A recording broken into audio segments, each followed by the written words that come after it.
Mama leibak makrang segairaga maphising thoklaba phawbada thoklakpa ngamdaba mitei macha adude mitei asengbra sengdabra hangpham thoe Professor Bimol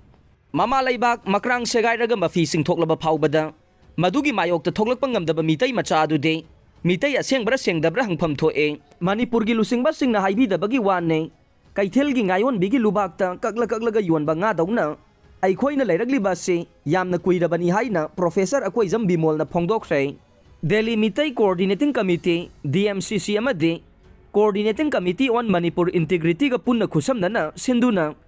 Let's Stand for United Manipur haina Delhi gi Jantar Mantra da pangthokiba sit-in protest ki thauram aduda JNU gi Professor Bimol na makha taraduna haikhe mafam asida atopa kanglup amana ngangki sakhiba amade utkhiba dugumna ikoidi tawroise adubu khoi maumda thillabade khoi kharadi adumak paithorakpa tabane Mitei Purub Hojik Yamna Saure Adubo Aikoi Asauba Sigi Kana Bamade Kudong Saba Launaba Mi Kayama Labasu Yaure Aikoi Masel Nungsinan Leminasi Haiduna Lakpa Sida Aikoi Tungda Kari Kari Ngangari Amade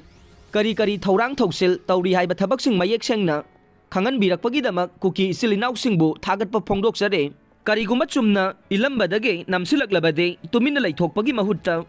Kari no Taubayaba Tabagadu Soidana Taugadavane Maramdi Aikoi Mahatma Gandhi natte Haujik Sathariba Lanasi Aikoige Identity Aikoigi Isagi Ikai Kumnaba Made Manipurgi Apunbagi Saktam Kananabagi Damaktane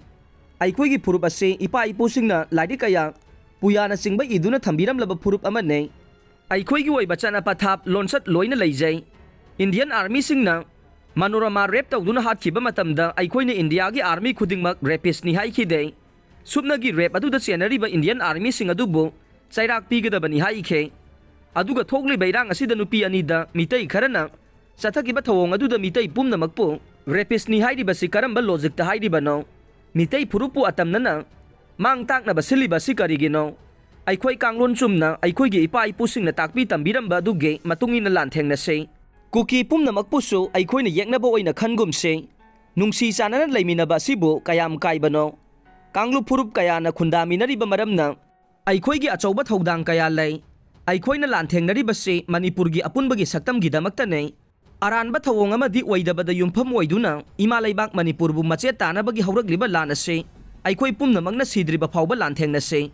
Aikoi Kaidonungda Surrender Tawroise Chaitharol Kumbabada Iramba Aikoigi Pauna Brajabasina Haibiramba Selagadi Siba Phatte Pangthokadaba Thodang Sing Pangthoksi Haiba Wafam adu Ningsing Si Haina su Phongdokhe Mitei Haiba Purup asi Umanga Sagona Duna Lairakpa Purup ni Haiba si Miyoi Kharana Kauhalle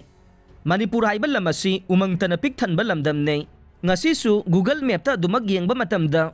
Umang Wamang Sing Ngakta Waina Ugane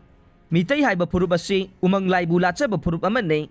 Atopa Laining Laukraba Mitei Singna Makoigi Yumthong Khudingda Laising Amamam Laiduna Khurumnari Haiba si Kauraba Male Aikoigi Yum Mai Thaba Haiba si Laisang Thaba Ka Chap Manai Mitei Aikoina Kuki Purup Khaktada Waina Lana Uroise Maramdi Soknariba Lana Sida Purup Animaki Miyoising Loina Awaba Mayok Nare